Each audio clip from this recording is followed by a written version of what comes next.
Hello, I'm Chris Bianchi with 9 News, and I, along with the students of Metropolitan State University of Denver, welcome you to the Solution Studio. It's a student production providing a new means for the voters of Denver to scrutinize which candidates have the solutions to back their slogans. I'd like to take the time to introduce Denver mayoral candidate Mike Johnston. Mike, thanks for taking the time to be here with us today. Delighted to be here. Thanks for inviting me. Yeah, it's a pleasure to have you. And let's meet our 3 MSU Denver student panelists who would like to take this time to introduce themselves. Hi, my name is Naomi Hawkes. I'm a senior here at MSU Denver. I major in biology with a minor in geographic information systems, and I really enjoy doing social advocacy work for my indigenous peoples around the world and specifically here in North America. Hello, my name is Gabe Trujillo. My pronouns are he, him, his. I am a junior here at MSU Denver studying psychology with a minor in Spanish translations.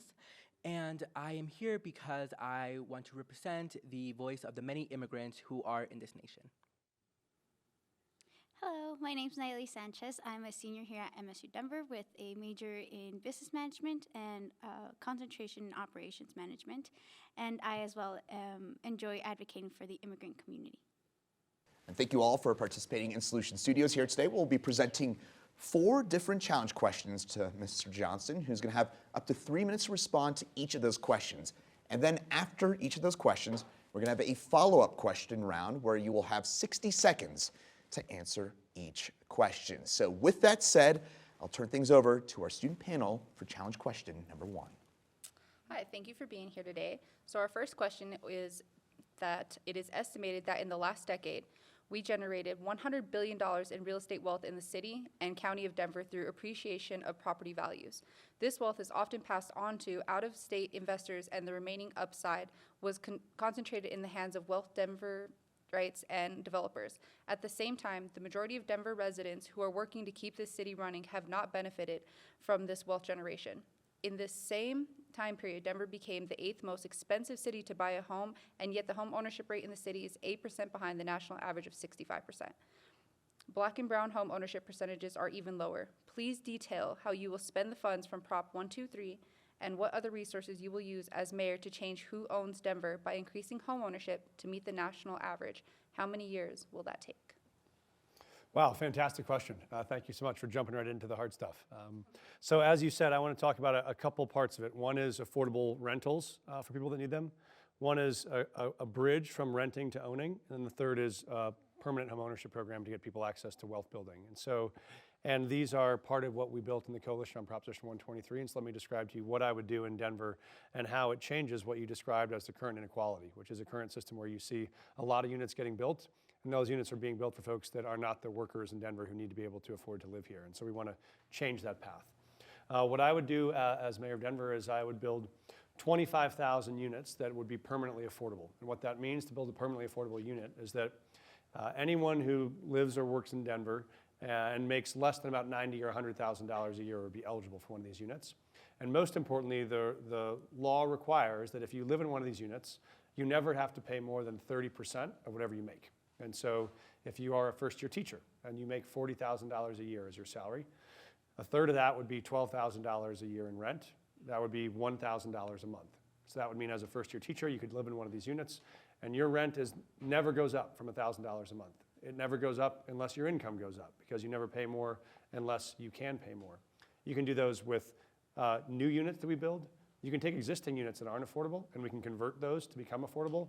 But 25,000 units is about the number of teachers, nurses, firefighters, public servants, mental health workers that are trying to serve the city right now that can't afford to live here. That's step 1. Step 2 is on home ownership. As you said, right now we want to make sure people can not only rent, but they can afford to buy. And so one of the things we'd use the dollars from Prop 123 for is to expand on a program that I helped build about 3 years ago called the Deerfield Fund, which is focused on closing the racial wealth gaps around home ownership. And we know the biggest gaps right now in home ownership for most families of color or first-time home buyers is the ability to make a down payment. If you come from a family or an ethnic or racial group that has for centuries been denied the ability to build wealth and pass on wealth to their families, it's not a surprise those families don't all have $50,000 available in the couch cushions to pay for a down payment for a home. So what this would do is provide up to $50,000 of down payment assistance. So if you go to buy the home, this would provide the down payment. You could get into that home, you keep that down payment as long as you need to, if you ever refinance your home or sell it, you'd pay it forward to the next family. You can close the wealth gaps that have existed for centuries in as short as 7 to 10 years by doing this. I would want to expand this home ownership program to first-time and first-generation home buyers across the city, which overwhelmingly overlaps most of our home buyers of color. So for me, that'd be the big focus on affordable rental units and affordable home ownership units both. Awesome. We really appreciate that well thought out answer. My first question, a little background here. Since this is never brought up, I like to bring this to light every chance that I get. Nobody owns this land that we are on. Colonization has just made it appear that way through tyranny and genocide. Specifically, the Arapaho and Cheyenne indigenous tribes in Denver have made treaties in Denver and have never been honored. I personally believe you should focus on housing those your ancestors have displaced first and foremost. How will you first prioritize affordable housing for the displaced Arapaho and Cheyenne of the Denver area in accordance with the treaties such as the Treaty of Fort Wise established in 1861? Thank you for raising that issue. It is a critically important one in which Denver and the state of Colorado, I think, have failed repeatedly. This is one of the reasons why when we look at home ownership, as you said, who gets to own the land that was owned previously by not any of the folks that colonized it now. This is why we really want to prioritize access for people that have systematically and historically been disenfranchised from home ownership. And that's why the focus is on first-time homeowners and on first-generation homeowners, because those are disproportionately homeowners of color, and they're disproportionately the ones who have been locked out of that cycle. When you think about, if you're a first-generation homeowner, that means your parents didn't have the capacity to buy a home themselves and pass it on to you, and that often is what happens when that discrimination has been in place for decades or for centuries. And so we think that gives us a real chance to break the cycle on families who've been denied access to home ownership and make sure they can afford to live and stay in the city that has not always been welcoming or inclusive in that way. So for me, that's a top priority, and we've made that the priority because it most overlaps the families that most get left behind in home ownership. So things back over to our student panel here. Great, awesome. So, I saw that you wanted to create an innovative new approach to building community wealth through the process of neighborhood investment trusts. In these neighborhoods, and residents would potentially get dividend checks for their ownership, or they would be beneficiaries for future sales. Would undocumented homeowners in these neighborhoods also qualify for the funds, and how will you ensure their access to the program? Short answer is yes, and so I'm really glad that you asked. I've done a lot of panels and very few reporters or panelists ever ask about this program because it's kind of like the B-sides of some of our policy proposals. But the reason why it matters so much is to both the questions you raised. Right now, the model we've had in Denver so far is that you have communities that don't have a lot of development in them yet. And then you have investors that come in, buy up a bunch of the land, develop a bunch of that property. A small number of people make a great deal of money, and a lot of the folks that live there in that community get displaced. And we don't want to see that process repeat. And so what we can do here instead is set up a process where when the city owns land, as we do, we own land all over the city, we can use that land to contribute to development that we think is important, things like affordable home ownership or affordable rental units or commercial and residential. But you can do it in partnership with the community so that when those resources are built, they are owned by the community members that were there before that development got built. And now if the community's value increases, those people that built that community are the first recipients. And I think, Gabe, one of the places we'll see this most urgently is going to be Globeville area Swansea, which I think is at risk of being the next neighborhood that will be really overdeveloped by private sector developers if we don't find a way to do it in partnership to keep community members with a sense of ownership. And what we would do is the way this often would work is that anyone who lives in the neighborhood when it begins is eligible, regardless of your citizenship status. And so hope we come back to this because I also have another plan about how we support families across the metro area who are DACA recipients currently. There's a risk that the Supreme Court is going to overturn DACA, and I'm the only one to come out with, I think, a real and practicable plan to make sure we keep all those folks employed and supporting their families here in the city. So you mentioned that your plan includes assistance for down payment for the BIPOC community specifically. How will people that hold an ITIN number or an individual taxpayer identification number, like Gabe mentioned, that's mainly for the undocumented community, how will they benefit from your program when they can't from federal programs? Yeah, the benefit is these are not federal programs, so these are state programs and even city-run programs, and they can be developed by any number of partners. They could be a nonprofit developer, could be a for-profit developer, could be a church or a school that has land that they want to develop units on. So the idea is that these dollars aren't controlled by the city. They're available for any community group that wants to be able to build units. That can include Habitat for Humanity, it can include Elevation Land Trust. So there is an openness to any number of providers, and almost all of these providers currently serve families who might not have documentation. And so I think it's important for us to find partners that do that. Maybe while we're talking about this, I'll just share that I think the biggest risk for us right now is that there are 14,000 folks receiving DACA permits right now in the metro area who are on the job working today.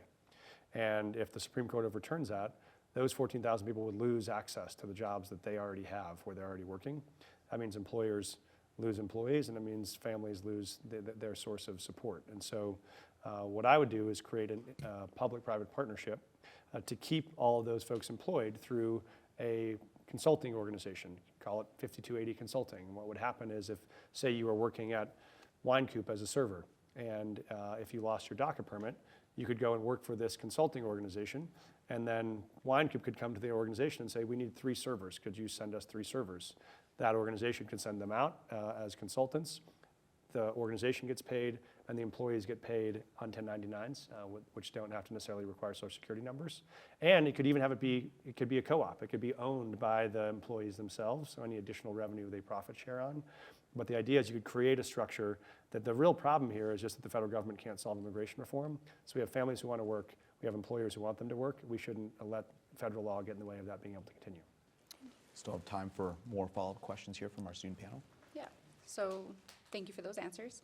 I think there was a misunderstanding with my question. I completely understand that you are trying to prioritize BIPOC individuals in general, and I completely support that. I think that we should all work together in that sense. However, I think that we are, as Indigenous peoples, continuously put into a pool with the rest of the BIPOC individuals, and we are not given the reparations that we are so truly entitled to, honestly. And it's not like we're asking for much. We just want a home on the lands that we called home originally. And it sounds like you're putting us into these pools with everyone else. I'm not asking about the pools. I'm asking, how are you going to take us out of those pools and then prioritize us and give us the housing that we rightfully deserve? Not everyone else. I'm talking about us specifically, according to those treaties. Yeah, fair question. I think that would be one where when we first worked on this around the Deerfield Fund, which was focused on Black and African American communities that had different but oppressive histories of discrimination and denial of access to property, we sat down with those community leaders to say, what do we think the right structure would be for how to make repair for what has been centuries of discrimination here. And that was the right tool for that community in that moment. I think I'd want to have the same conversation with Indigenous communities and say, we know there's been a lot of broken trust. What we don't want to do is set up a new organization or program that will break that trust again. So let's start from the beginning and say, what do we think needs to be done? How would it be done? What resources do we need, whether it's money or land or advocacy, and what would it look like to co-construct something that is the right design? Because I wouldn't presume to know that answer until I sat to talk with the people who would want to know much better than I would how they'd want it built. Awesome, thank you. Yeah, you bet. Back over to our student panel. Thank you for being here and for taking the time to be here with us. And so going back to the micro-community idea, I also read that hopefully that these micro-communities can hopefully then lead to permanent housing further down the road. So how will you create equitable access rather than a lottery system for communities and resources for those who deal with the intersectionality that comes with either being unhoused and being a person of color, of being LGBT, etc., and those who are trying to access these micro-communities? Thank you. I think this is one of the reasons why I think the micro-communities as a structure is so important for those folks listening at home who don't know it as in depth as you do. The idea is one of the best ways we know to support people who are unhoused is to be able to create micro-communities. You take half-acre lots or acre lots that are vacant around the city. We can put 40 or 50 tiny homes on that site. On that site, we can provide all the wraparound services people need: mental health support, workforce training, addiction support, long-term housing counseling. And you can allow people to preserve the sense of community that existed when they were unhoused. A lot of times if you're living in an encampment with 8 or 9 people, there is a sense of real community there. And so when you open a micro-community of 40 or 50 units, you can go to those current encampments and allow those communities to move together and be rehoused into safe, dignified, stable housing where you have access to showers, you have bathrooms, you have kitchens, you have all the materials. But to your point about what kind of choice people have, I think this is why micro-communities are important, is it's not one size fits all. It's not every person goes to one massive campus. One of the reasons why you do have 10 or 20 different micro-communities is they can have different identities or different components that people are drawn to. You could have a micro-community that focuses just on families. You could have one that focuses just on people with service pets, for whom that's an important part of their lived experience. You could have one for people that were for women or women identifying. We could have had one for, as we know, the largest population of homeless youth are LGBTQ identifying. You could have a micro-community that allowed people a sense of identity in that space if they so chose it. So I think one of the purposes here is to both allow a sense of community in each of these spots and also a sense of choice that whatever is going to feel most comfortable and most supportive to you in your transition, you can find a community that matches that. So that'll do it for challenge question number 1. Turn things back over to our student panel for challenge question number 2. Number 2. Right. So, 70% of Denver high school graduates do not go on to earn any kind of degree, certificate, or credential of any kind, even 6 years out of high school. At the time, 90% of family-sustaining jobs require some kind of post-secondary education. The Colorado Equitable Economic Mobility Initiative reports that Colorado faces historic talent shortages across numerous sectors brimming with good-paying jobs, from IT to healthcare to manufacturing to the skilled trades. Details the specific strategies that you will use to supplement the programs of Denver Public Schools to ensure that more young people are able to enter the workforce debt-free and secure a starting position that offers a livable wage and a pathway to the economic security of homeownership. Thank you for this great question. Obviously, for me, I'm a little biased. I am proud to be a member of the Board of Trustees of Metro State, and so I do think one of the best opportunities for access for young people in this city is to come to institutions like Metro, where you can be able to get access to an affordable degree that's going to get you placed into a middle-class job and change the trajectory of your life. So we want to continue to be a better partner as the mayor of Denver with the Auraria campus and how we can make this a real hub of opportunity and a vibrant part of the community where kids can not only learn, but can live and work and have access to the rest of the city. And so I think that part of the history of this land being taken and overtaken is we want to make sure this campus that educates the most diverse kids in the state of Colorado from Colorado should also have the resources they need to provide those services. So that's part 1. But part 2 is, I think what we do need to do is create an ongoing way for people to be trained and retrained for the jobs that are emerging at any stage over the course of their life. That's true when we're 18. But it's going to be more and more true for people when you're 28 or 38 or 48 and your job disappears and you got to find the next job. And you want to be able to do it without taking on a bunch of debt with no guarantee you're going to get a job. And so partnered with CME, the organization that you referenced that did that study, to work on the idea for a training organization that would be called Better Offer. It's a better offer for people that are looking for jobs, which is we'd partner with a bunch of organizations, nonprofit or higher ed, that provide training for jobs that we know have openings. And the idea is those students or young people or people of any age entering that training would not have to pay upfront the cost of that tuition. You get the training first. And after the training's done, we're going to try to get you placed into a job that pays at least $40,000 a year or more. If you don't get placed into a job that does that, you owe nothing for the training because it means we weren't successful in getting you trained for a job that would pay you a family wage. It's only if you do get placed into that job that pays you a family wage that then the employer would cover some of the cost, the city or philanthropy would cover some of the cost, and the student would cover some smaller part of the cost. But the idea is you erase that risk of young people not wanting to get training because they're afraid of getting debt and no degree and no job. And you get employers to be involved to say, if you really want wonderful young talent, you should pay for it. And if we're going to be able to, and then it allows providers that can really prepare people with skills to have ways for them to be financed to provide those skills so that someone is coming into training, getting a job, getting into the middle class, and making opportunities for people that come next. And so for me, that's how I would approach creating a lifelong learning opportunity for people who want to get trained for jobs that will give them a family wage. Send things over to our student panel for follow-up questions. Awesome. All right, so I'm gonna start with a little background here. So I think the problem here is that what we consider livable, the typical 9 to 5, pays the bills, has benefits, saves some money here and there, if nothing out of the ordinary happens, which is very unlikely, and gives you the typical 2-week vacation out of the year. Now, I don't know about most folks, but that's not living, that's surviving by complacency. So how can you advocate/fund to expose our youth to the many opportunities outside of the 9 to 5 job that inspires them to pursue what it takes to live that lifestyle, not just what our society wants them to do based off of $40,000 a year, because that's not realistically livable.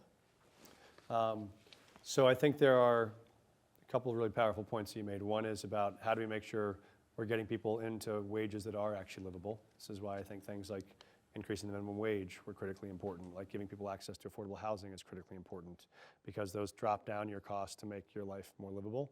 I think part of what you're saying in addition to that is, how do you give people the chance to create and build things that inspire them, that are more than can you find a place to punch a clock? And so I think part of this is also about changing real histories of discrimination and inability to get access to small business ownership, which is right now, both women and people of color who are trying to start businesses are the least funded and the least supported of any enterprise in the country. And I would say Denver as a city is complicit in that problem. We do the same thing. We make it very hard for entrepreneurs of color and entrepreneurs who are women to get access to funding, and then they fail for lack of resources. Someone like Fatima Dickerson, who is the owner of Welton Street Cafe, if you've ever eaten there, but it is the oldest black-owned business in the city and county of Denver, and she's been waiting for 18 months for a bridge grant from Denver that still hasn't come. What I would do to be direct is to say, we should reverse the thinking about what the city does. Often the city says, oh, go to a bank for funding, or go to an investor for funding. We know groups that are historically marginalized are going to get rejected from those institutions already. The city should be able to undo that and say, we should actually be the ones leading the charge to say, here are entrepreneurs in our city that represent the full diversity of the city, and we're going to take bets on them. We're going to take risks. We're going to put money in first, and we're going to put money in fastest. Then we're going to go to the banks and the other investors and say, you know what, you should come with us, because these people are worth betting on. And you know what, if 5 of the 10 don't succeed, that's okay, we expect that. That happens to entrepreneurs. I'd much rather have the city commit money early and often to entrepreneurs who are trying to build something they love in a city they love than to sit on their hands and hide behind a stack of hundreds of papers that people have to apply for to ever get a chance to build their dream. Beautiful, thank you. Yeah. Back over to the panel. Thank you. So, as we know, technology is growing. It is all over the world, found in all different spaces, and one of those is schools. So, how are you going to assist and provide resources to families who cannot keep up with their students' technological school needs as your educational journey progresses? This was one that was heartbreakingly clear to us during the pandemic, which when we said, okay, we're going to close schools, but don't worry, we'll do remote school. And what we learned that first spring of 2020 is at that point, 50% of the Latinx families in Colorado did not have access either to a wireless device or to wireless in their own home, which meant the idea of learning at home was going to be no learning at all for half of our largest minority group in the state. And that revealed real inequalities we have to fix. That means that shouldn't just be true in the moment of a pandemic. It's going to be true every year, all the time, for young people who need access to all of the world that's opened through the internet. So I think what we have to do is be much more aggressive about making sure that those opportunities are equally available, whether that is wireless access that we could subsidize for all families, whether it's more free wireless locations around the city, whether it's devices, whether they be phone or iPads or tablets that the city or the school districts can help provide together. I also think it's really important why we make sure that young people have access to all of the after-school opportunities that help you find your passion. Right now, we know if you want to go to a science camp at the Denver Science Museum, or you want to join a traveling robotics team, or you want to be on a competitive girls basketball team, that all requires money. And if your parents can't pay for that, you're going to lose access to the things that might inspire you at age 12 to say, this is what I want to spend my life doing. And so we helped launch a program with Denver Public Schools to start a pilot to provide kids on free and reduced lunch access to the programs they choose, whatever they choose their passion to be, whether it's tutoring or math or science or art or athletics. And I'd like to expand that across the city so that all kids and families could be able to say, what are the things I dream for my young person to be able to do? And how do I make sure that they can explore those things when they're 10 and 12 and 14, so by the time they're 18 or 20, they know what drives them. Thank you. Time for more follow-ups? Yes, that all sounds great. I think you've mentioned in the past doing these after-school activity programs. How would this affect once they reach that age of 14 when they're in these low-income families and they're not able to keep doing them because they now have to find a job and help support these families? How would they benefit, or what programs would come into mind for them once they get to this age? Great point. And you're thinking specifically about when folks are starting to enter the workforce. Is that what you mean? Yeah. I mean, I think the hope is these programs could be available to kids at all ages, all the way up through 18. It doesn't change, if, to your point, if you're 16 and you have to work to support your family and you can't do that anymore. That is a reality. But I do think if there are kids or families who still want to find time for science camps in the summer and can do that around their jobs, they would still be eligible up until age 18. But I think what you raise is if there is a family obligation that you have to support your own family, I think what we ought to do then is help people get access to those jobs that they're in career fields they're interested in that also are paid. And we want to end the world of unpaid internships, which are really a vestige of privilege for people that can afford to subsidize themselves, and instead say we want more and more work opportunities that the city should help navigate and create for young people that are paid and that are hopefully aligning to a career you're interested in. So now you as a 16-year-old don't have to say, gosh, I wish I could be advancing my career interest this summer, but instead I have to get a job to pay some bills. Now you could both pay some bills and hopefully be doing it in an area of interest, like journalism or like small business or like health or whatever that might be. And so I think the city should help create those options for young people. Back over. Oh, actually, I'm sorry about that. I think that will do it for challenge question number 2. So send things on over to our student panel for challenge question number 3. So Denverites have gone to the street numerous times in recent years to protest exceptional uses of force, from George Floyd to Elijah McClain to Lodo shooting. And sadly, a smaller event is likely to happen again during your time as mayor. If it does, will you have a range of options for your response? And how will it differ from the past administration? And what will be your priorities for engaging with the community, and as well as engaging with the police, the sheriff, or the district attorney? So I think the first is I have an obligation first as mayor to make sure we build a police force and a public safety force that represents the community, serves the community, and protects the community. That's the idea. That means I want a police force that is both recruited from the communities that they're serving, that looks much more diverse, particularly by gender as well as by race. Right now, almost 90% of the officer force is men still. We want to be able to change that dynamic. We also want to train them differently, so they're actually trained in the strategies of how to de-escalate conflict instead of how to escalate conflict. I was a teacher and a principal, and as a teacher, you get used to when a kid is very heated and yelling at you, you have to learn how to de-escalate that student, not how to get them more escalated, and officers' training is often the reverse. Then the third is to build a different kind of relationship where we have back real community-based policing, which means you actually have officers that are in neighborhoods, walking blocks, talking to neighbors, giving their business cards, in relationship with residents, so that there is an actual relationship there that is about protecting and not about policing. I think those are two very different feelings and very different truths. So that would be the first step for me. The second one you mentioned is what happens in the event that there is a crisis or a catastrophe or an injustice. For me, the first step is always to sit down and listen, and to sit down and listen to the communities that are most affected, because I think that is your first job as the mayor. And so if there are people protesting in the streets, I would be the first one out there to sit and listen to them and have them tell me what their concerns are, what their demands are, what their frustrations are, what they think we're not doing well enough. I always find I can get much more done by listening than by fighting. And I respect people's right to be upset when there's real injustice in the streets. My goal is that that's not going to happen under our administration, but when it does, I've made mistakes before, I'll make them again. I think the first thing you have to do is take accountability for them, listen to what you've done wrong, and then figure out how to fix them to make sure they don't happen again. That's where I would begin.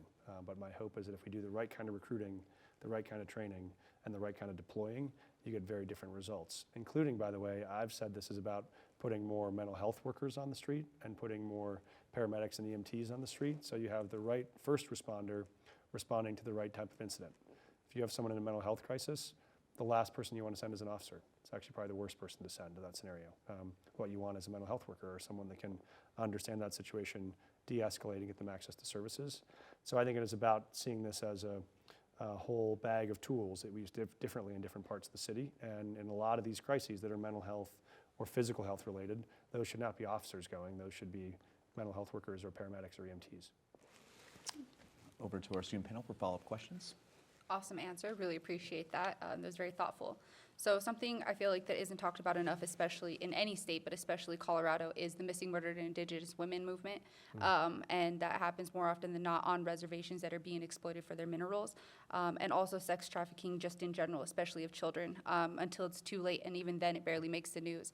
As of recently, somebody who was in charge, Gerard Ackerman, was the kingpin of a ginormous child sex trafficking ring and convicted of 700 plus charges. And I feel like in the majority of your campaign, you haven't mentioned anything that had to do with sex trafficking. And I feel like that is a big problem everywhere, not just in Denver. So I want to know, have you educated yourself on this, and how are you going to bring awareness and solutions to these issues, specifically MMIW? Thank you. So two things, one on sex trafficking and the other on the MMIW question that you raised. I think on sex trafficking, this is and does continue to be a real crisis in the city and around the state. My wife is a district attorney, and she spent a lot of her career prosecuting sex trafficking. And so I know this issue fairly well from some of her work. I also used to run a school that had a number of young people who had themselves been trafficked and were trying to get their lives back together after that. And so have had both personal and firsthand experience supporting people who've lived through that and seeing the reality of how pernicious these rings are, and the fact that they still exist right underneath our noses, often in the middle of residential neighborhoods where people don't know what's happening.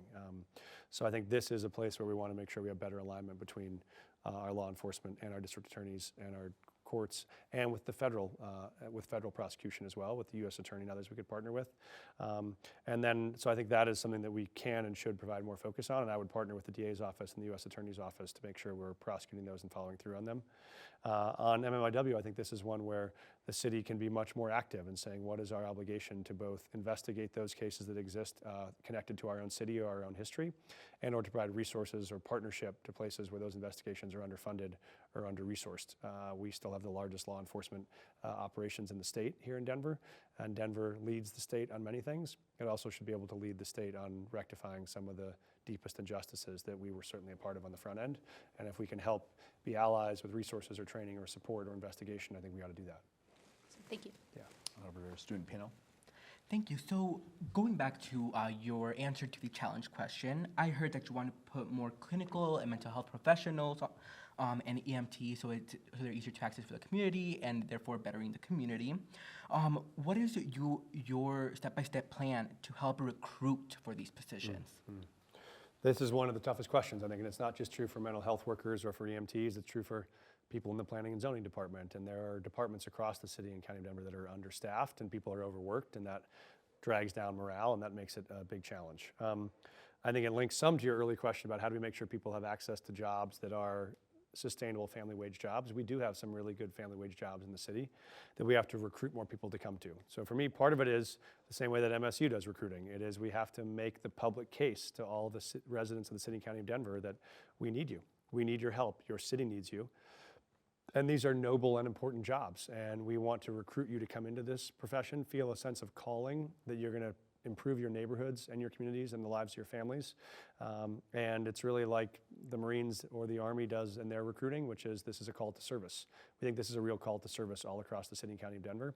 I would do that in the first place. The second one is, right now we have a very slow and cumbersome process for recruiting for employees, particularly into fire departments, police departments, because we have a civil service commission that can be up to a 7-month wait for you to be able to, when you apply for a job, be noticed if you're actually available to apply to enter an academy. And a lot of the neighboring jurisdictions, that only takes 60 days. And what I hear overwhelmingly is the candidates we lose most often, the most sought after candidates in that recruitment pool by us being so slow, are our women candidates and our people of color. Those are people that are the most sought after for other positions. If Jefferson County says, we'll offer you a job today, and Denver says, just wait 5 more months and we'll let you know if maybe you have an option, we lose too many good candidates that way. So it's a matter of both recruiting from all the neighborhoods where we're going to serve, inspiring people to want to be a part of it, and making our process go much faster so we're not making great candidates wait. Time for another follow-up question. So recently, Governor Jared Polis has moved to give, or wanting to give DACA recipients the opportunity to become public service jobs, specifically for police officers. How can you implement a system that will give DACA recipients the advantage on filling these jobs, like you mentioned? I love this idea, and I think this is one of the things that is great about being mayor, is the mayor is a very strong executive position where you have the chance to both write the budget and lead on the design of some of the policy with city council. And we have, I think, a very progressive city council who wants to take on some of these problems. So I think this is one of those great disconnects. When I looked at what we called the migrant crisis over the last several months, the only crisis was we had thousands of people here who deeply wanted to work. And we had a federal government who said they couldn't work, despite the fact that we had employers who deeply wanted to hire them, right? The only crisis is the federal government's in the way of people who want to work getting hired on jobs that want them to work there. The same is true for sure for our DACA recipients. These are people who already have served their country, have already gotten an education, who already want to be a part of the solution. I think it'd be a great plan for us to look at how we can put them into city-based jobs, particularly in places where we have a lot of openings. And so that's a place where I'm willing to be courageous and a little bit creative to say, let's start doing that and show that they can be a successful strategy. Because if we want to have places where those workers can stay employed, we know we have a lot of openings at the city, and that should be a great chance to connect people who want jobs with jobs that we need filled. I think we have time for another follow-up question. Awesome. So my question is, how do you justify that police in Denver are qualified enough to hold authority in upholding the law after only 26 weeks of training in police academy, but a lawyer is only qualified in justifying the law after 12 years of schooling? Yeah, I think there is a balance for a law enforcement. This is the trade-off of how long does the training need to be so you make sure you get really qualified and well-prepared candidates, and how do you do it so it's not too long that you lose great candidates throughout the process. I think there is part of the training that is what you get in high school and middle school, and that there is that how do you become a person that we think is a person of integrity, and who is a person who has community relationships and community commitment that is going to be transparent to the people that you work with. And it's about accountability. We also have to be able to say, if you prove to us either during the training or once you're on the job that you're not fit for the job, then we have a very high expectation that we need to remove you from that job.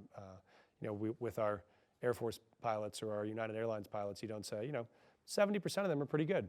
The other 30%, if you're on that plane, sorry, bad luck for you, right?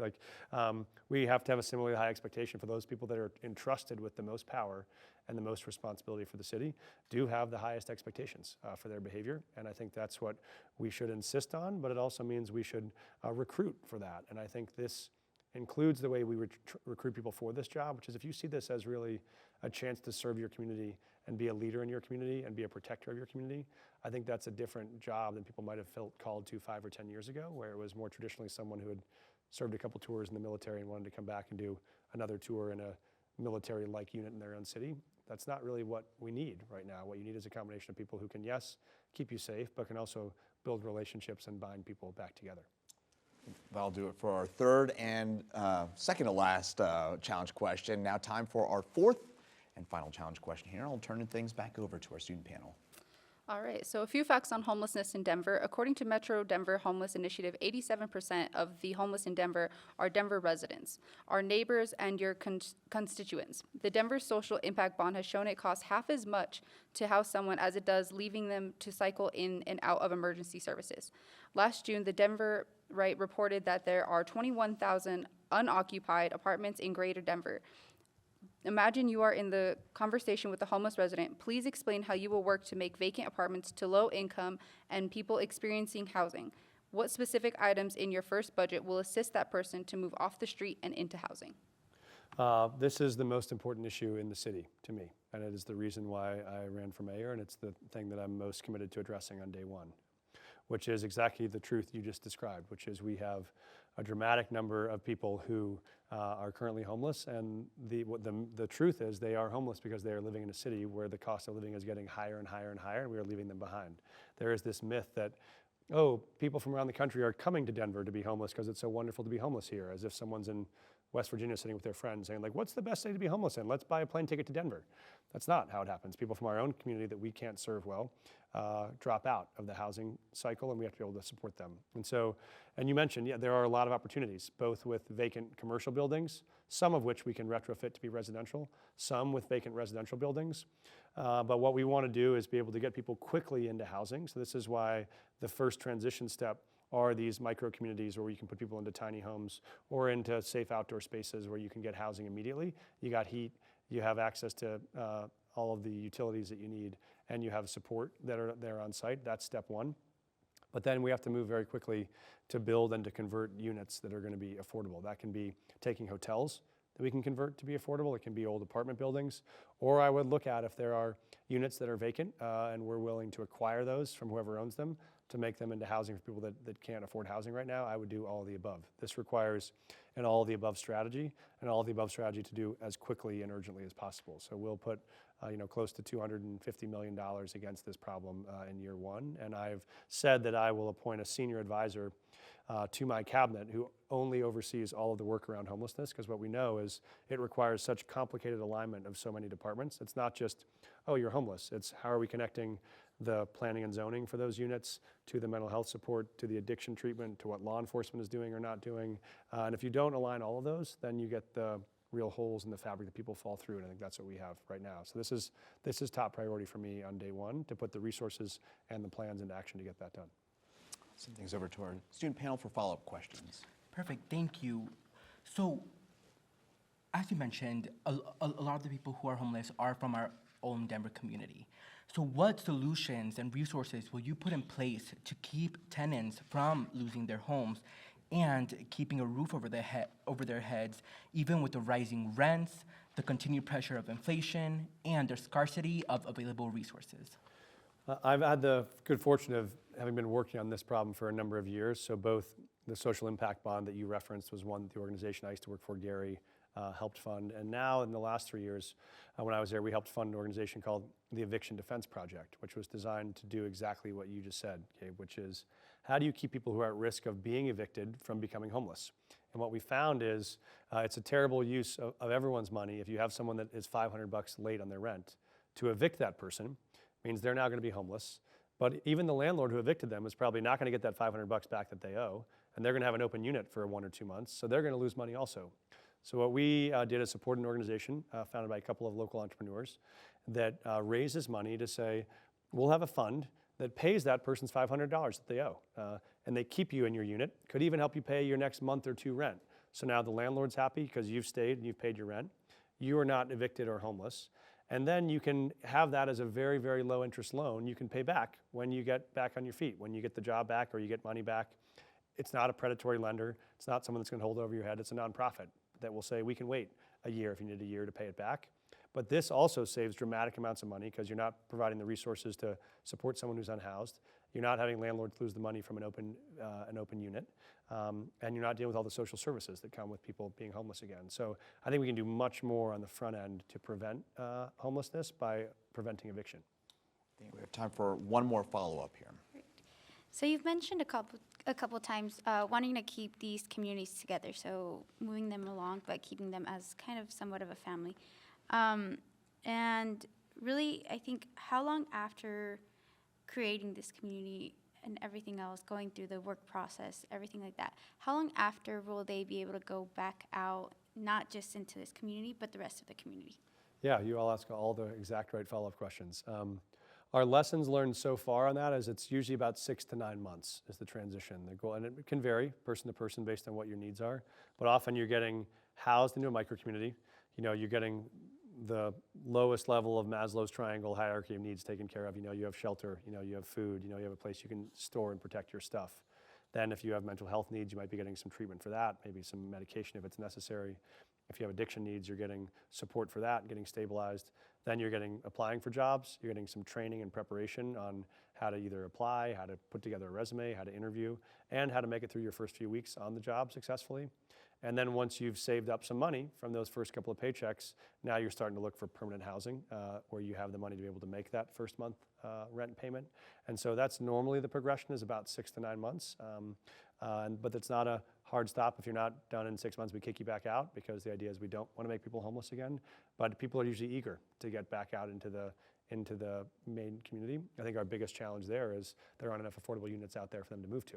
So this is where our homelessness challenge connects to our affordable housing challenge. If they're ready to move, we got to make sure we actually have units for them to move into, and we don't have enough of those right now. Some thoughtful discussion, and that'll do it for challenge question number 4. And you're officially off the hot seat there, Mr. Johnston. So it looks like we're out of time. Would love to thank our student panel for being here, and of course, Mr. Johnston for being here as well. So incredibly impressive. Thank you all so much for your really great work. Yeah, so that'll do it for today. And yes, thanks again to everybody for being here. I'd like to thank the candidates, 9 News, and our audience for watching the Denver Mayoral Solution Studio. Metropolitan State University of Denver is recognized nationally as a leader in student voting. In 2016, MSU Denver won the All-In Democracy Challenge. In 2021, it was placed on the Washington Monthly's honor roll for America's Best Colleges for student voting. In 2022, our campus was chosen to create the first candidate solution studio in the nation as we represent the next generation of Colorado and America's workforce, changemakers, public servants, and leaders. We hope watching this Denver Mayoral Solution Studio gave you more insight into which candidate has what it takes to solve our city's intractable and complicated problems. Thank you. The Solution Studio is a project of the MSU Denver Institute for Public Service in partnership with 9 News Plus, which is a free 24/7 streaming app where you can watch all your favorite 9 News programming, as well as live breaking news, updated weather forecasts, original shows, and much more. In addition to MSU Denver, 9 News has been joined by the following partners in producing the Solution Studio: the League of Women Voters of Denver, a nonpartisan, grassroots, and multi-issue organization that is a recognized force in our community. As a nonpartisan organization, it encourages informed and active participation in government, and it influences public policy through education and advocacy. The League is proud to be a partner in producing the Solution Studio to better inform Denver voters. Claro, the Colorado Latino Leadership Advocacy and Research Organization's mission is to empower Latinos through leadership development, advocacy, and policy research to strengthen Colorado. Helping provide candidates this forum to discuss solutions to Denver's problems fits with Claro's mission. New Voice Strategies creates, incubates, and launches projects to heal divides, restore compassion, and strengthen self-government. The Solution Studio format is a creation of New Voice Strategies. I'm Chris Bianchi. Thanks for watching, and remember to vote.